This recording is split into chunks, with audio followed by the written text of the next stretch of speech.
you interested in studying abroad in a UK-based college or university? Would you like to enhance and increase your career choices in a conducive atmosphere? Focus Learning Support Limited. We will help you seek admission into UK college and universities. We will also assist you in your visa applications. We can also assist you in acquiring accommodation. Our aim is to support you throughout your whole program. At Focus Learning Support, we believe that development thrives under harmony, and that harmony exists through recognition of unity and diversity. Focus Learning Support Limited.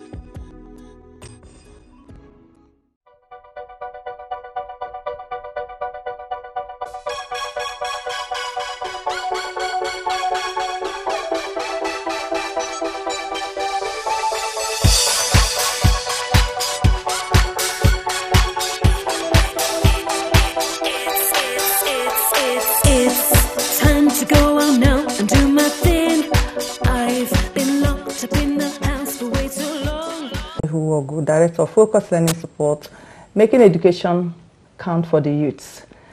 On this program today, I have two guests who will be discussing issues relating to managing change. And when we talk about managing change, we are looking at changes in organizations in the countries, anywhere in the world, and we are relating it to the youth employment.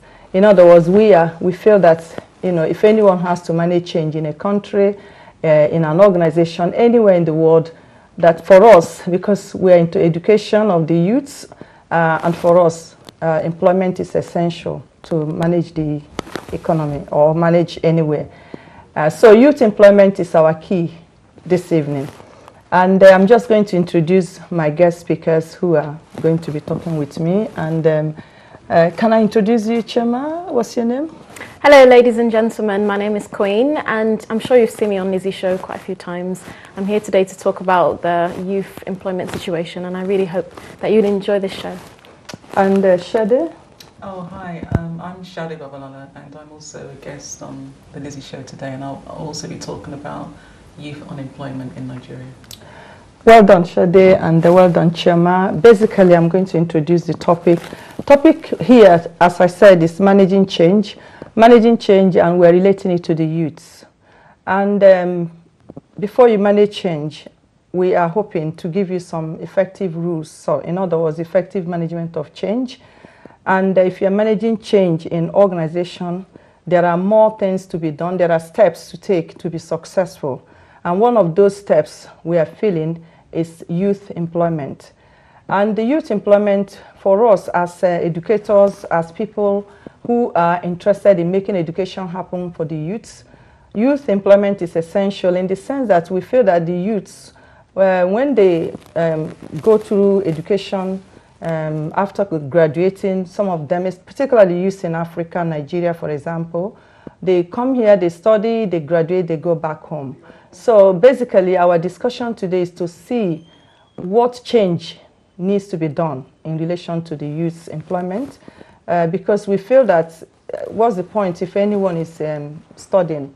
After studying, at the end of the day, there are no jobs. You are still at home, you are stuck, you are still suffering. You are still the same person you were before you went to anywhere to study. So what change could be done, especially within the Nigerian system now, where if you read on Facebook, you go to any paper, you read everywhere in Nigeria, they are talking about change.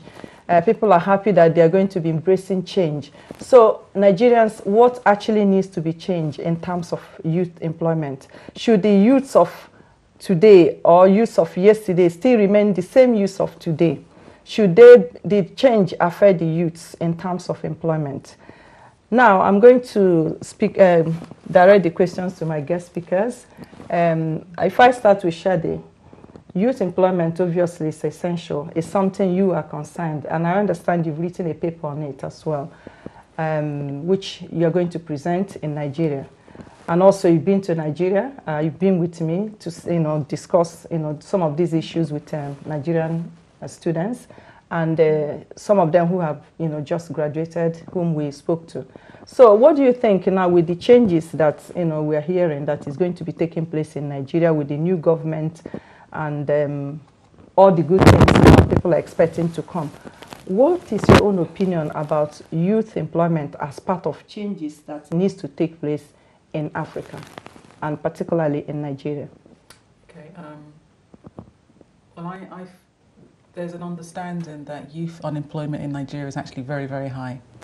And so it's important now that whoever is in charge, and whoever's in charge needs to prioritise dealing with youth unemployment. And so there are lots of things that can be put in place. For example, if we're going to compare some of the strategies that are used in the UK, we can talk about apprenticeships. And we don't just have to focus on students who have graduated from university, we can also focus on students who have left secondary school. And so we can put things in place. So for example, they finish their GCSEs, how we get them into employment. Perhaps maybe we need to start by offering them work experience, because I know that in the UK,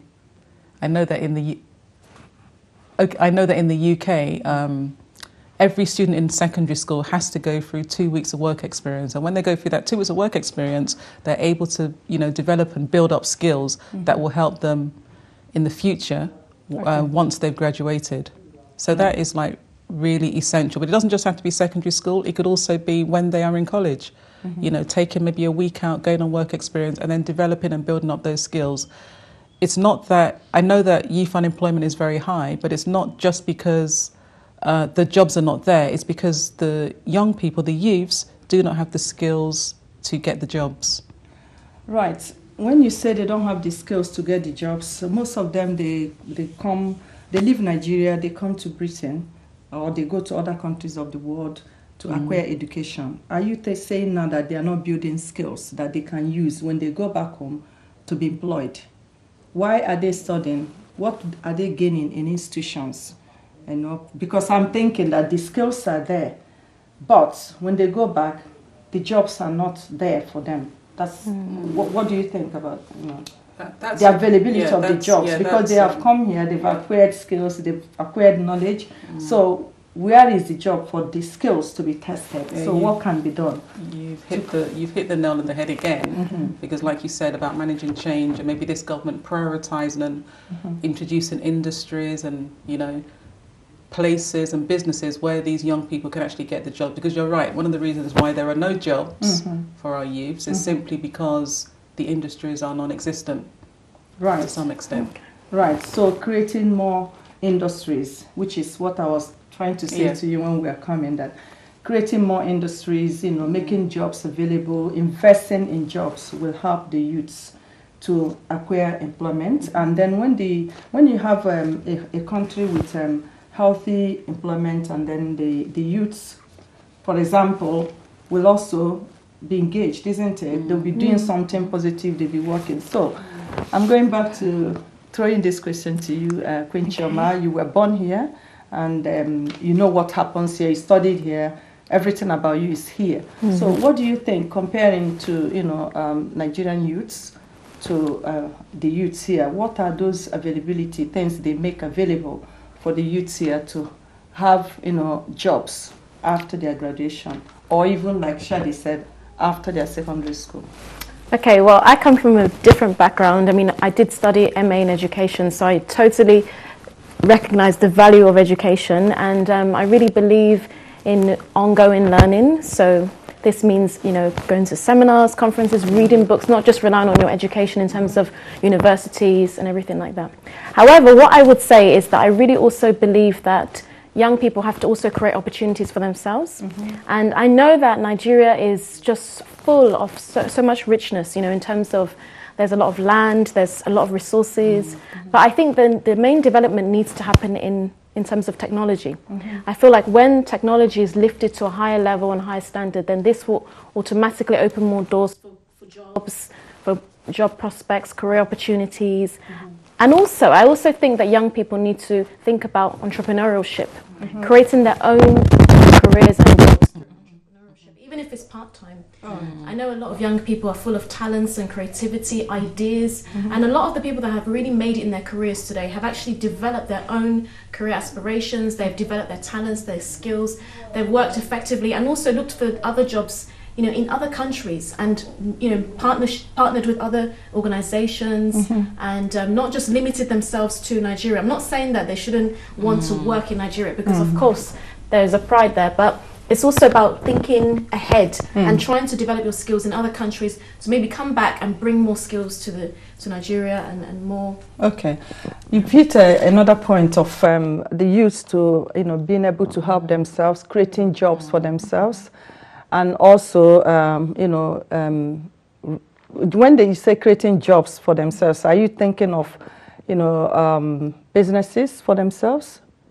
Is that what you're trying to say, that they can also create jobs through businesses, setting up their own business? Is that what you're trying to say? Most certainly. I mean, for example, a lot of people right now are creating a lot of online jobs. So a lot of online businesses are rising every day, and people are making millions and millions and millions every single day. Right. And so, if young people understand technology and social media and how to use online marketing and, really develop themselves in terms of the web-based learning and teaching, I really believe this could open new doors of opportunities for them in terms of having their own businesses and making a lot of money online, and not just online but offline as well. So it could mean it could be businesses in terms of organizing their own events. It could be your own show. It could be your own organization, having companies to sponsor you and invest in you and fund your business ideas and career aspirations.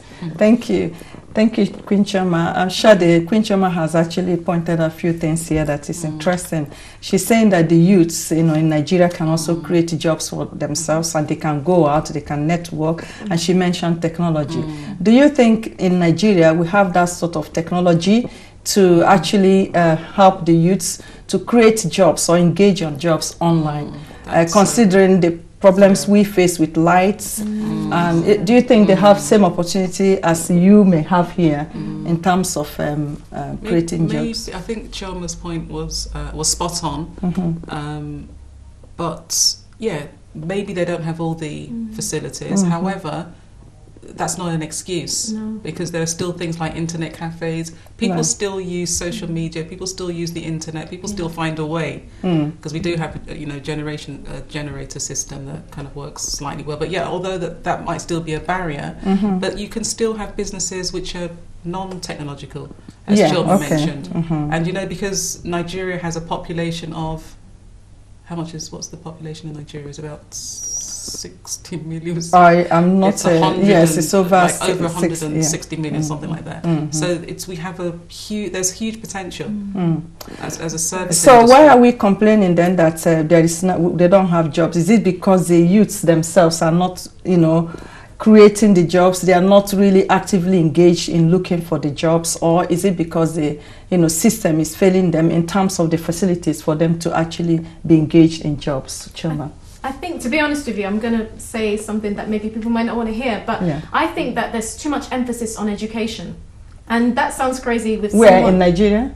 Yes. Okay. And even in diaspora, when they come here to study, it's always about education. It's never about training in terms of their careers and really building solid skills for those careers. And even if it is, it's always law, or it has to be science or medicine or something. So it's always to do with law or being. So in other words, there's no flexibility in education. Is that what?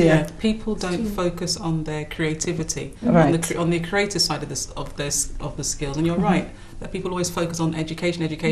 Though education is important, you've got to take a step outside of education and look at a vocational route, isn't it, into work and into employment, which will benefit our youths in Nigeria. Is it not again to do with our mentality that if you are not a lawyer, if you're not a doctor, you are seen as someone who hasn't actually been to school, or you are not important if you haven't really acquired knowledge in these fields? Okay, but even I don't think there's anything wrong with engaging in education, because that's our aim. That's what we preach for.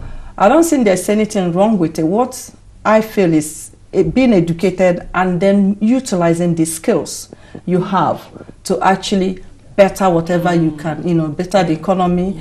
But it's that underutilization of skills that makes it a problem. I know what you're saying, but what I'm trying to say is I really believe that when I was growing up, I learned from a very young age, like you said, about work experience, and then I learned that I had to develop my career straight away. From the age of 17, I've had probably about 15 different jobs, from working in Selfridges to working in offices, and just working in one job after the next, on and on and on. But did you do that because the jobs were available for you to do, or just because? Is it easy like that in Nigeria for people to just change from one job to the other? Is it easy? I did it because I had this training that you must develop your career and your education at the same time. Right. So I learned that. It wasn't just, because of the job opportunities. It was because I knew that it was important to do both at the same time. So in other words, you had opportunity where you were probably in secondary school, you had the work experience, and then through the work experience, you were able to gain more knowledge and ideas on how to be creative, to create your own jobs, is it? It was the emphasis on it. It was the emphasis. It wasn't just because, like you said, a lot of young people now, they can, develop themselves and actually get these great jobs. But it's whether they feel that working is very, very, very important while they are studying, not just when they graduate. So how passionate are they to find the jobs the same way as they are to invest in education? So are we saying now that one of the changes that we can introduce in Nigeria now is the opportunity for the young people to engage in actually looking for jobs? Is that what you're saying, that could be a good change for the system? But I think that Chioma's point on making good use of their entrepreneurial skills.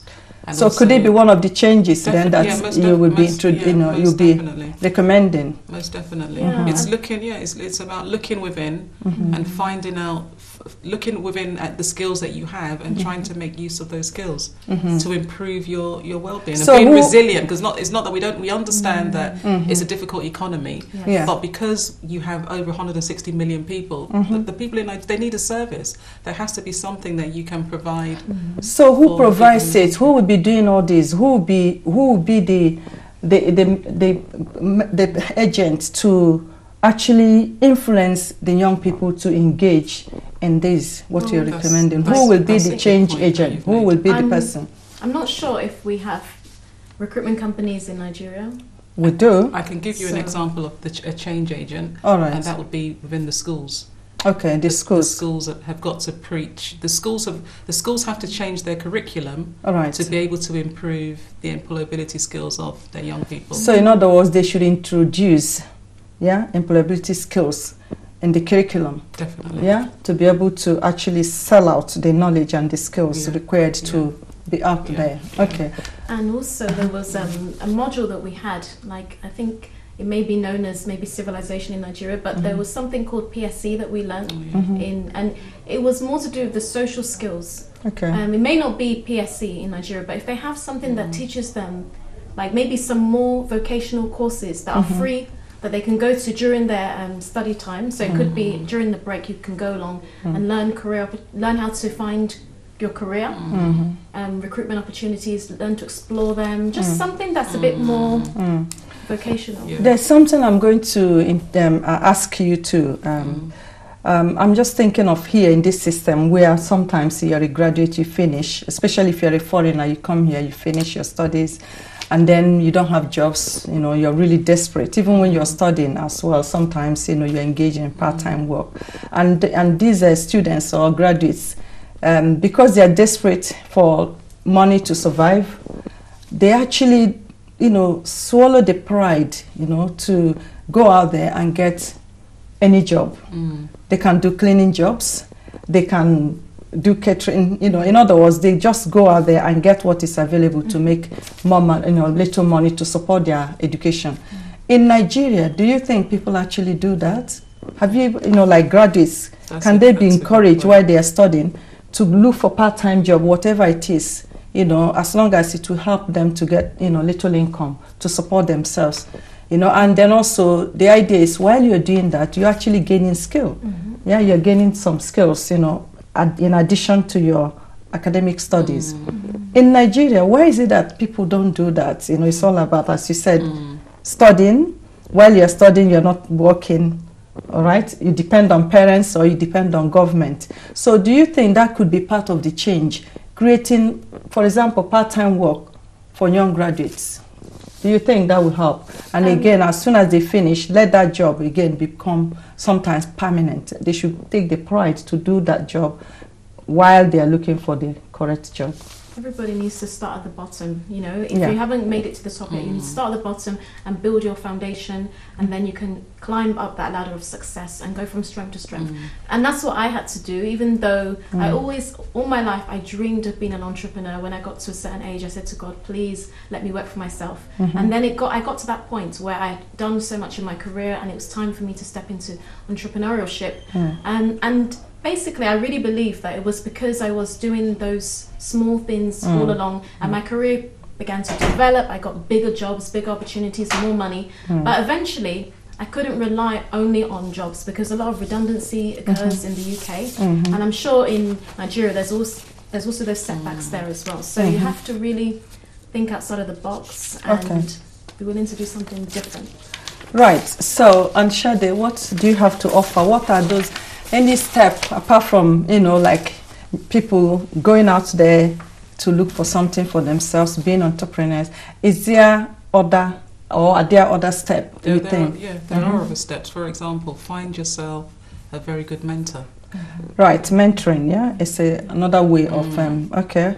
So who goes out to find mentor? Is it the person concerned, or is it something that should be created within the system to allow or to give the opportunity for mentoring? Yeah, I think the system needs to create a mentoring, you know, a mentoring scheme within secondary schools, within colleges, within universities, and you know, if you're following, like as Chioma said, I'm sure Chioma has mentored young people before, and so if you find somebody who has a career which you would like to have in the future, then maybe follow that person's path. But the mentoring is not just, it's not such a straightforward. So that's again, from what you said, create, you know, opportunities in terms of mentoring, create mentoring opportunities. So again, that, you know, brings me to what Kotler suggests, that for any change to be successful, it have to, the companies, organizations, you know, those of them, the change agents, need 75%, you know, or, you know, to buy into the change. So in other words, you have to buy into the change. So with the changes that people are aiming at now, you really need to buy into it, isn't it? You need to start looking at all the avenues, all the steps to actually influence and implement that change for it to take place. That's what you're saying. And the mentoring in schools or mentoring the young people could be part of it. Okay, and you are suggesting entrepreneurship, that people should actually create jobs for themselves. They should go out there, not to sit down and be thinking of waiting for someone to offer that job. They should be part of searching for it. All right. So again, that again brings me to, you know, what we are saying about managing change. We're talking about, in order for change to be effective, you really need to work hard. You need to work hard. You need to be part of it. You need to be the change agent. You know, so I'm coming to, shall I say, Chioma, do you think parents have a role to play in managing the change in the youth employment?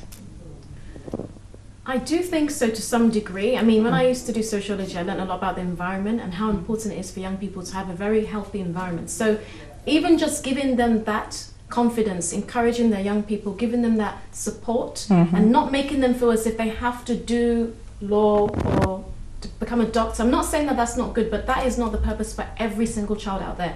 God has his own purpose, and sometimes young people fail because they're meant to be an accountant, but they become a lawyer, or they're meant to be a singer and then they've gone into photography or something. So you really need to figure out what is your child's gift, calling, talent, what do they do well, and start allowing them to work on this, even if it's part-time. So maybe they can focus on education and then they have this part-time thing that they work on. And there is some educational proof that this can also aid their learning and make it more productive, and they can learn more effectively by having a talent that they work on as well.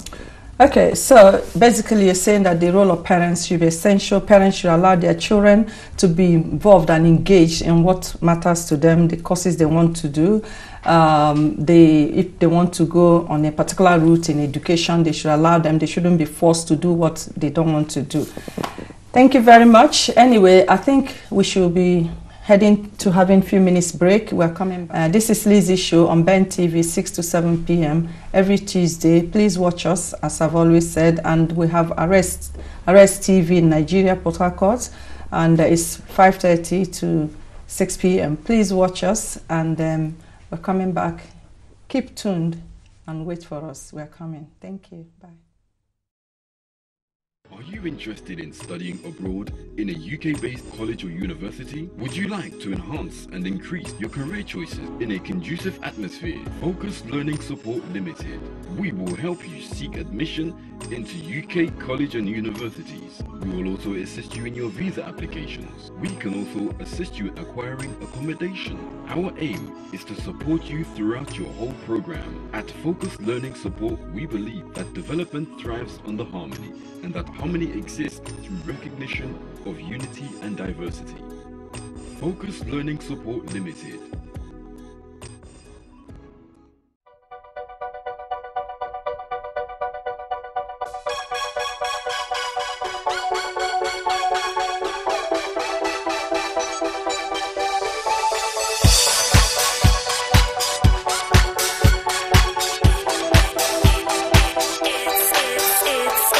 It's